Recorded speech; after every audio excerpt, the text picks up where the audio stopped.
Kami mengucap syukur Tuhan untuk sore hari ini. Kami percaya biarlah cinta yang Kau sudah berikan untuk kami betul-betul ada dalam kehidupan kami dan terus menyala. Kami berdoa Tuhan, biarlah kami jadi anak-anak muda yang bukan hanya sekedar lukewarm, panas dingin, tapi kami adalah anak-anak Tuhan yang betul-betul passionate. Biarlah Roh Kudus, api Roh Kudus itu terbakar dengan begitu jelas dalam kehidupan kami Tuhan.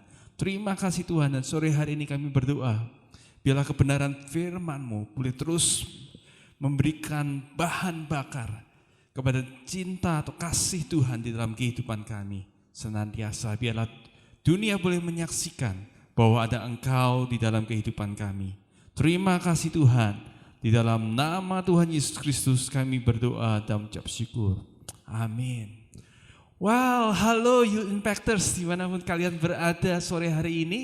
Saya percaya betul bahwa banyak anak-anak muda yang pasti excited dong, iya dong? Bulan ini kita masuk ke bulan apa namanya? Bulan Februari, yang adalah bulan LOVE atau Love. Banyak dari kita merayakan Valentine, dan Valentine merupakan satu hari yang sudah dikenal secara internasional. Di mana-mana orang berkata ini adalah the month of love. Kata love seringkali sudah sering dipakai begitu banyak, sehingga seringkali kita menjadi rancu sebetulnya. Apa sih arti LOVE itu? Apa sih arti kasih itu atau cinta?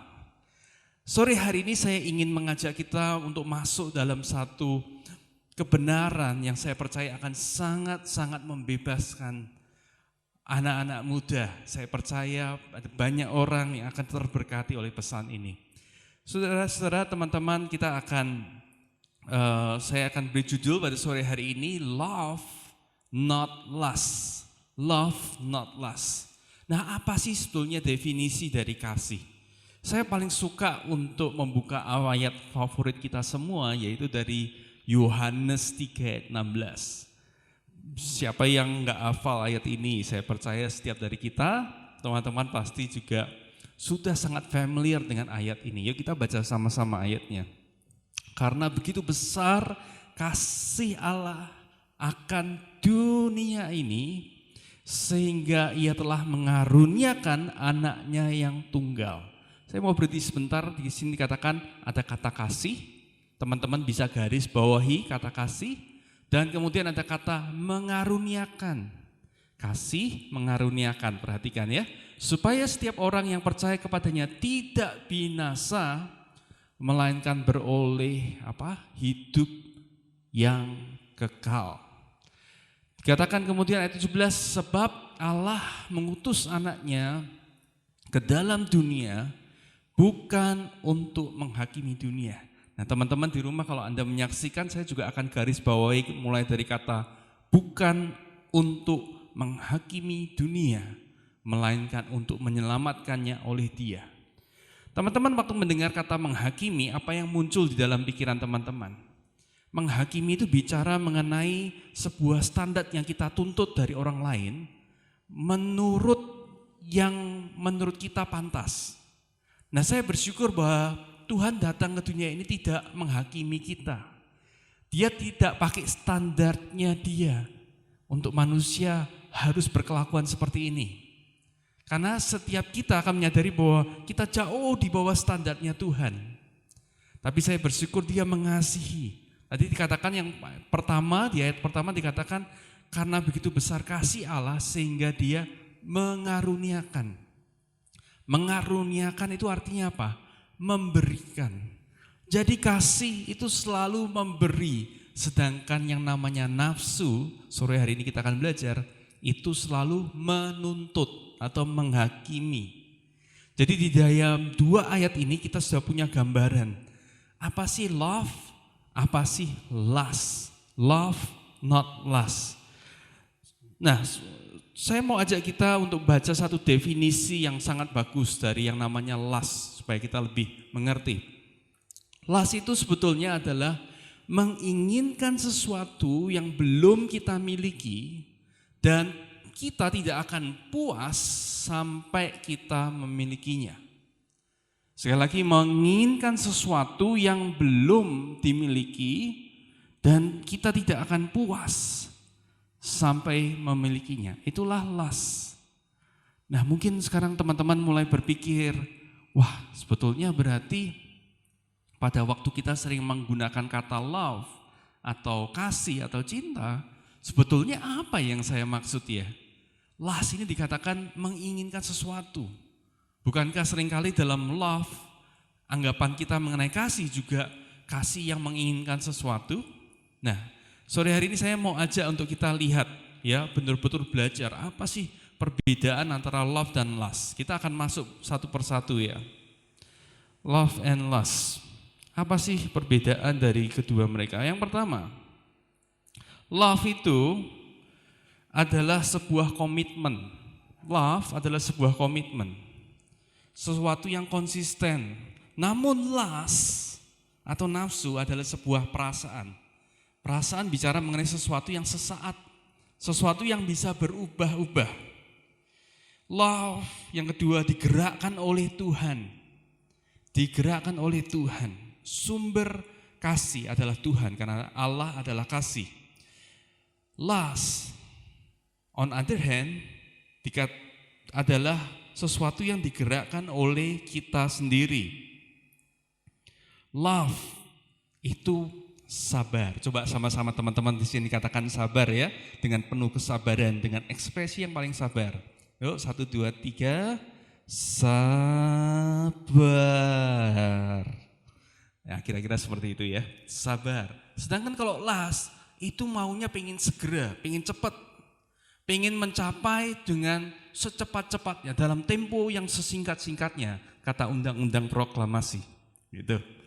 Lalu yang berikutnya, love itu juga adalah sebuah perintah. It's a commandment. Sebuah commandment, sebuah perintah. Sedangkan lust adalah sebuah emosi.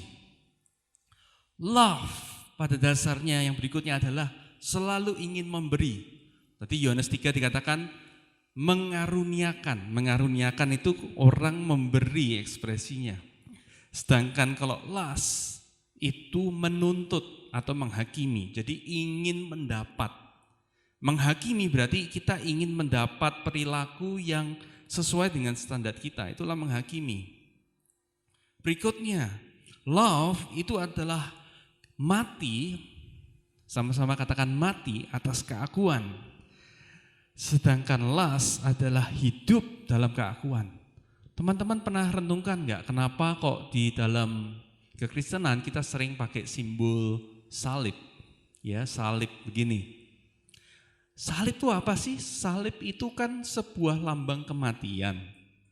Tuhan menggambarkan cintanya, kasihnya melalui apa? Kalvari, melalui kayu salib tadi dalam kehidupan kita. Artinya dia mematikan apa yang sebetulnya menjadi keinginannya supaya dia bisa menuruti keinginan Bapa di surga. Yang terakhir, love itu mencari kepenuhan dari Tuhan. Sedangkan lust itu mencari kepenuhan dari orang lain. Nah, teman-teman, saya percaya mulai mikir, selama ini kalau kita bilang love, sebetulnya kita mendapatkan fulfillment, kepenuhan itu dari siapa? Saya nuntut pacar saya supaya perhatiin saya, supaya telepon saya tiap 3 jam atau 4 jam. Kira-kira sekarang teman-teman bisa mungkin bisa kasih suara ya. Itu kira-kira termasuk yang apa? Love atau lust? Menuntut atau memberi? Nah, saya berharap dengan apa yang tadi kita baca, kita menyadari, oh ternyata ada banyak hal dalam kehidupan saya, ya mungkin yang sering kali saya dengar, bahkan dari media, dari teman-teman, yang berpikir itu adalah love, tapi ternyata adalah lust. Nah, sore hari ini mungkin teman-teman bertanya, kok lah terus apa? Pentingnya apa kalau kita harus mengetahui perbedaan antara love dan lust? antara kasih dan nafsu. Apa sih pentingnya untuk kita mengerti? Saya mau kasih tahu satu prinsip yang sederhana buat teman-teman. Yuk kita baca bersama-sama, katakan direction determines destinations. Direction determines destination. Sebuah arah menetapkan tujuan yang akan kita capai. Jadi kalau kita gagal dalam mengatur arah hidup kita, teman-teman, jangan kaget nanti kalau kita di usia tertentu kita sampai di tempat yang tidak kita harapkan. Kalau kita tidak disiplin dalam menentukan arah kehidupan kita secara jelas, one day kita akan menyesal karena kita sampai di tempat yang keliru dalam kehidupan kita. Teman-teman kalau yang naik mobil tentu atau naik pesawat tahu bahwa untuk ke Jakarta kita bisa menempuh ke arah barat sejauh 400 km. Tapi bayangkan kalau sebuah pesawat yang sedang terbang dari Semarang ke Jakarta, dia kemudian sedikit aja ya, kita ngomong sedikit itu apa? Sedikit banget ya, sedikit banget memenceng dikit ke arah selatan. Cuman 0,5 derajat. Tahukah teman-teman bahwa pesawat itu bukannya nyampe di Jakarta, tapi nyampenya di kota yang namanya Bandung. Nah, itulah pentingnya yang namanya arah di dalam kehidupan kita. Sekali lagi, kenapa kita harus betul-betul tahu yang sedang kita lakukan, yang sedang kita pikirkan, yang sedang kita katakan di bulan Valentine ini, itu adalah love atau lust. Karena sekali lagi apa yang kita kerjakan hari-hari ini, bahkan teman-teman merasa itu sesuatu yang kecil, sederhana dan mungkin yang biasa. Tapi kita bisa nyampe ke tempat yang salah 10 tahun kemudian, 5 tahun kemudian, bahkan beberapa bulan kemudian. Oleh karena itu saya percaya bahwa kita tidak mau memastikan, kita harus memastikan bahwa kita telah memilih arah hidup yang benar. Nah, bicara mengenai arah, saya ingin kita mengerti bahwa kasih itu selalu membawa kita kepada yang namanya kemerdekaan. Kasih itu selalu membawa kemerdekaan. Kenapa? Kasih itu memberi. Kasih itu memberi, selalu bicara mengenai memberi. Tapi yang namanya lust atau nafsu itu pasti membawa kita kepada yang namanya belenggu. Nafsu kepada belenggu. Sekali lagi, kasih kepada kemerdekaan. Nafsu akan membawa kita kemana? Belenggu atau bondage. Bondage artinya kita tidak lagi memiliki kebebasan. Oleh karena itu di dalam 2 Timotius 2 ayat 22 ada sebuah nasihat yang sangat bagus untuk setiap dari kita. 2 Timotius 2 ayat 22 berkata seperti ini. Sebab itu jauhilah nafsu orang muda. Garis bawahi kata nafsu orang muda. Tetapi setelah koma dikatakan kejarlah keadilan, kesetiaan, kasih dan damai bersama-sama dengan mereka yang berseru kepada Tuhan dengan hati yang murni. Jadi di sini ada kata nafsu, di kalimat yang sama dikatakan kejarlah kasih. Jadi nafsu dan kasih adalah dua hal yang saling bertentangan. Dan itu adalah sebuah keputusan yang kita harus ambil setiap hari. Tadi kita sudah belajar ya begitu banyak tentang apa sih bedanya antara love dan bedanya antara love dan lust. Nah, kita di sini mengerti bahwa tidak ada seorang pun yang dapat hidup di dalam nafsu dan terus kemudian menerima kemerdekaan dalam kehidupannya. Nafsu itu selalu membawa kepada yang namanya belenggu atau ikatan. Saya percaya tidak ada seorang anak muda di sini yang pernah punya cita-cita, Kak, saya satu hari bercita-cita pengen masuk penjara. Saya pengen suatu kali kebebasan saya dirampas dari saya. Saya mau cita-cita 10 tahun kemudian saya tidak bisa berbuat apa-apa, saya terkapar di rumah sakit. Betul teman-teman? Saya percaya nggak ada satupun dari kita berencana seperti itu, betul? Tapi tahukah pada waktu kita tidak memperhatikan arah dalam kehidupan kita, direction tadi akan membawa kita kepada yang namanya wrong destination, ke tempat tujuan yang salah. Kok bisa Kak? Oke, kita kasih beberapa contoh. Katakanlah nafsu apa sih? Kalau Anda punya nafsu yang berlebihan untuk apa? Misalnya, makan misalnya. Makan kan gak dosa Kak. Makan kan boleh-boleh aja. Tapi Anda selalu makan makanan yang seratnya rendah, kalorinya tinggi, punya MSG, punya pengawet, sehingga Anda mungkin berpikir semakin banyak zat pengawet semakin Anda awet juga. Tapi ternyata membawa Anda 5 tahun kemudian ke dalam kondisi kesehatan yang tidak baik. Pertama Anda berpikir Anda bisa sesukanya. Kemudian mulai bernafsu ya, kepinginnya yang makanan yang begitu-begitu. Saya kasih tahu teman-teman dalam 15-20 tahun secara pasti Anda akan dirampas kemerdekaannya.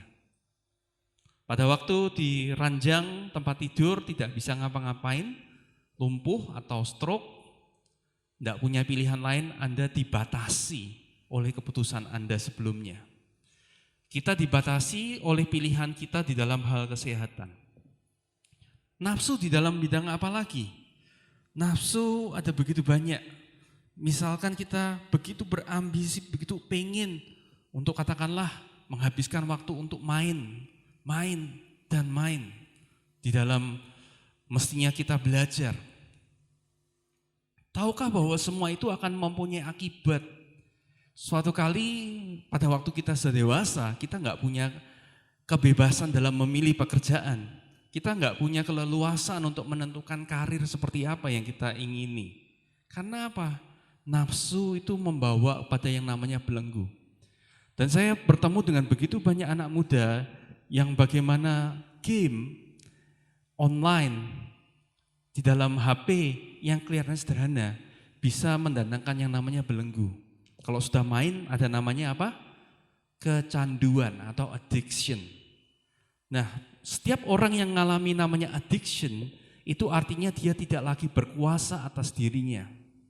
Tapi dia dikuasai oleh addiction itu. Teman-teman, pada waktu addiction itu take over dalam kehidupan kita selalu terus melakukan hal itu terus menerus. Walaupun sebetulnya mungkin teman-teman tidak mau melakukan hal itu. Secara khusus saya ingin teman-teman untuk menjauhi yang namanya addiction di dalam dunia seks. Pornografi, masturbasi, onani. Orang bilang itu umum Pak, umur-umur sekitar kita ini muda-muda itu biasa itu. Dunia luar berkata itu adalah sesuatu yang biasa. Tahukah saudara, pada waktu kita melakukan hal-hal yang tadi saya sebutkan, bahwa kenapa itu disebut dengan bentuk dari lust, bukan love. Karena Anda menginginkan sesuatu supaya Anda terpenuhi. Menginginkan dengan sangat. Bahkan pelampiasan itu dilakukan dengan menggunakan orang lain. Jadi kita belajar bahwa love itu fulfillment-nya, kepenuhannya datang dari Tuhan. Sedangkan lust itu dari orang lain. Pada waktu kita melakukan itu, kita akan terjebak di dalam sebuah cycle dan terus berjuang di situ. Oleh karena itu tadi 2 Timotius dengan jelas, jauhilah semua itu, kejarlah kasih. Dengan jelas firman Tuhan menasihatkan kepada kita, jangan dekat-dekat. Jauhilah itu artinya jangan pikir untuk dekat sedikit gak apa-apa, dekat sedikit gak apa-apa. Tetapi jauhilah, kasih jarak sejauh-jauhnya. Supaya kita tidak pernah masuk ke dalam itu. Nah teman-teman, saya ingin bahwa kita serius ya di dalam kehidupan kita. Pada waktu kita bicara mengenai love, sore hari ini kita sudah mengerti bahwa love itu membawa kita kepada yang namanya freedom atau kemerdekaan. Tapi lust itu pasti membawa kita kepada belenggu. Saya tumbuh besar di Amerika, di mana pada waktu saya pindah di Amerika, itu adalah era internet mulai. Ya, bagi teman-teman yang nggak tahu, internet dulu tidak secepat sekarang. Dulu pakai yang namanya 356 kbps, di perpustakaan lambatnya luar biasa. Tapi seiring dengan kecepatan internet bertambah, di Amerika terutama, bertumbuh yang namanya industri pornografi. Dari yang tadinya di dalam majalah, mulai berpindah di dalam internet atau web. Terus bertumbuh dan bertumbuh seperti itu. Sampai tanpa menyadari karena lingkungan seperti itu, saya mulai untuk tadi bukan jaga jarak, bukan jauhilah, tapi mulai mendekat dan mulai kena dari teman-teman. Hal yang kelihatannya sepele, teman-teman bilang, cuman kayak begitu. Tapi ternyata punya dampak yang sangat-sangat panjang. Nah, saya berharap bahwa pada waktu itu, kalau bisa mengulang lagi, saya mungkin berpikir bagaimana caranya menghindari sama sekali. Terus diseret, nafsu itu terus bertambah sehingga semuanya itu menjadi semakin naik tingkatannya, terus naik. Dan teman-teman jangan berpikir pada waktu kita sudah terbelenggu di dalam yang namanya lust atau nafsu. Itu adalah betul-betul seperti terpenjara, tidak bisa mengeluarkan diri. Bahkan ada banyak teman-teman yang kemudian share juga kepada saya, mereka ingin keluar dari cycle itu. Mereka ingin keluar tapi nggak bisa. Ya, kalau melakukan terus merasa apa? Bersalah. Merasa bersalah. Terus kemudian rasanya dosanya besar banget, betul enggak? Dosanya besar banget, terus rasanya bilang, "Dah Tuhan, dosaku terlalu besar, enggak bisa diampuni lagi." Teman-teman, saya ingin katakan, tidak ada dosa yang terlalu besar untuk diampuni oleh Tuhan. Saya ingin pastikan bahwa oleh anugerah Tuhan, kita semua bisa keluar dari nafsu yang membelenggu dalam kehidupan kita. Nah, di sini kita belajar bahwa 1 Yohanes 4 ayat 18 berkata seperti ini, di dalam kasih tidak ada ketakutan. Kasih yang sempurna melenyapkan ketakutan. Sebab ketakutan mengandung hukuman dan barang siapa takut, ia tidak sempurna di dalam kasih. Kasih itu membebaskan, sekali lagi kasih itu memberikan freedom, sedangkan nafsu itu membawa kita dalam belenggu. Dalam cerita saya tadi, saya ngalami dari tadinya hanya berminggu-minggu, berbulan-bulan, tapi itu menjadi tahun demi tahun. Seperti cycle yang muter terus, menyesal, kemudian merasa berdosa, ya, tapi merasa berdosa ternyata tidak membuat Anda untuk menghindari dosa lagi. Malah kemudian suara berikutnya, udahlah kamu kan sudah jatuh, ya gitu lagi lah, melakukan hal yang sama lagi. Muter lagi, menyesal lagi, terus kemudian di dalam cycle yang sama terus. Sampai saya belajar satu prinsip kebenaran yang luar biasa yang tadi kita barusan baca. Di dalam kasih tidak ada ketakutan. Kasih yang sempurna melenyapkan ketakutan. Tahukah bahwa antidot atau obat yang paling manjur untuk mengalahkan nafsu atau lust itu adalah love, kasihnya Tuhan.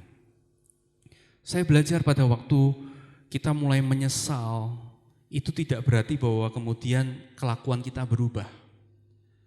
Tapi tahukah apa yang bisa menyebabkan perubahan dalam kehidupan kita? Adalah saat kita merasakan kasih Tuhan di dalam kehidupan kita. Kasih itu membuat kita menjadi bebas. Saya dorong teman-teman, pada waktu Anda mungkin ada yang struggle hari ini dengan isu ini, dalam bentuk nafsu apapun juga. Cara keluar bukanlah dengan usaha manusia, dengan cara kita, dengan tekad, dengan komitmen. Anda pasti akan jatuh dan kemudian balik lagi. Jatuh dan balik lagi dengan cycle yang sama. Tapi pastikan Tuhan Yesus itu Anda menyadari bahwa dia telah mati untuk Anda, memberi pengampunan untuk kita semua. Teman-teman berkata, loh kan memang 2000 tahun lalu Tuhan Yesus sudah mati untuk kita. Yes, tapi kita harus sadari untuk kita bisa bebas dari belenggu itu, kita harus memastikan bahwa kita betul-betul sadar bahwa Tuhan mengasihi kita. Mengasihi itu bicara mengenai pengampunan. Pengampunan bicara mengenai penerimaan apa adanya. Saya punya pengalaman di mana di tengah-tengah struggle seperti itu, akhirnya satu kali saya ketahuan dan oleh figur mentor rohani saya harus mengaku.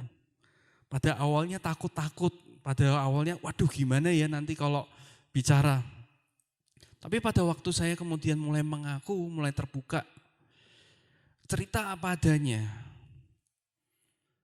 Si Bapak rohani ini kemudian membuka tangan, dia bilang, "It's okay, I know your struggle, ayo sama-sama kita keluar dari sini." Pada waktu itu saya merasakan namanya penerimaan dan pengakuan. Disitulah ada kekuatan untuk kita bisa berubah, keluar dari yang namanya nafsu yang membelenggu. Sama juga halnya di dalam kehidupan teman-teman, kalau apapun struggle yang teman-teman hari ini hadapi, kecanduan dalam bidang apapun, hanya merasa menyesal tidak akan pernah membawa kita keluar dari masalah itu. Tapi saya memastikan, teman-teman harus kalau perlu kunci diri Anda sendiri dalam satu ruangan. Cari Tuhan sungguh-sungguh, pastikan bahwa Anda sadar bahwa Tuhan mengasihi Anda.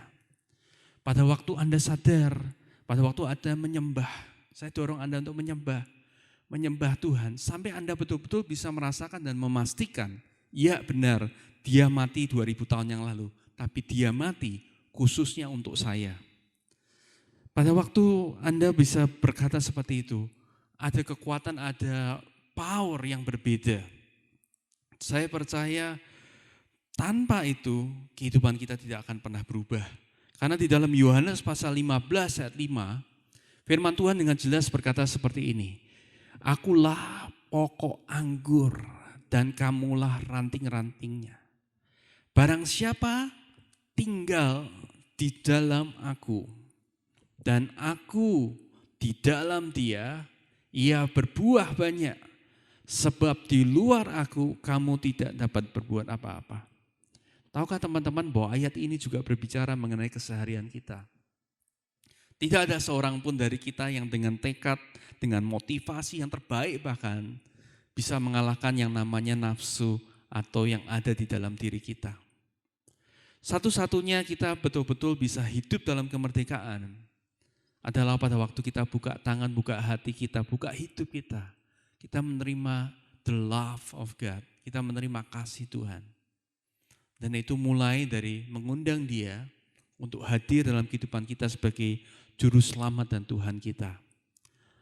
Saya berdoa teman-teman pada sore hari ini Anda menangkap pesan love not lust. Tuhan hadir dunia ini, Dia mengaruniakan. Dia tidak menuntut, Dia tidak menghakimi. Sore hari ini ambil kesempatan ini. Pastikan dalam hidup kita betul-betul tahu bahwa Tuhan itu sudah mengampuni kita. Tuhan itu sudah mengasihi kita. Saya percaya kalau itu terjadi dalam kehidupan kita, Anda akan berjalan di dalam kemerdekaan. Menang di dalam segala apapun yang dunia ini lemparkan dalam kehidupan kita. Saya percaya bahwa apa yang sudah disampaikan boleh menolong kita dalam menghidupi kehidupan yang semakin serupa dengan Kristus. Mari kita sama-sama berdoa. Tuhan, kami mengucap syukur untuk sore hari ini kami boleh mendengar kebenaran firman-Mu. Kami percaya Tuhan Engkau datang 2000 tahun yang lalu sebagai bentuk kasih yang terbesar untuk kami Tuhan. Kami mengucap syukur Tuhan, kami tidak harus hidup di dalam lust atau hawa nafsu yang begitu membelenggu. Ada sebuah opsi lain yang Engkau berikan dalam kehidupan kami, yaitu love. Kasih-Mu Tuhan. Dan sore hari ini kami berdoa untuk setiap anak muda, setiap youth impactors yang mendengarkan. Kami boleh mengalami Engkau secara pribadi di dalam kehidupan kami. Kami berdoa Tuhan, tidak ada seorang pun dari kami yang keluar selesai dari ibadah ini tanpa mengalami perjumpaan pribadi dengan Engkau. Terima kasih Tuhan, kami percaya biarlah setiap dari kami boleh mengalami Engkau lebih dan lebih lagi dalam kehidupan kami. Terima kasih Tuhan, biarlah berkat, anugerah dari Allah Bapa, kasih yang tak bersyarat dalam Tuhan Yesus Kristus, dan penyertaan Roh Kudus menyertai setiap kami, anak-anak muda, untuk boleh menjadi impact, boleh menjadi dampak bagi sekeliling kami, di sekolah kami, di keluarga kami, sampai Tuhan Yesus datang yang kedua kali. Haleluya, amin. God bless you guys. See you next time, sampai kita ketemu di kesempatan yang lain.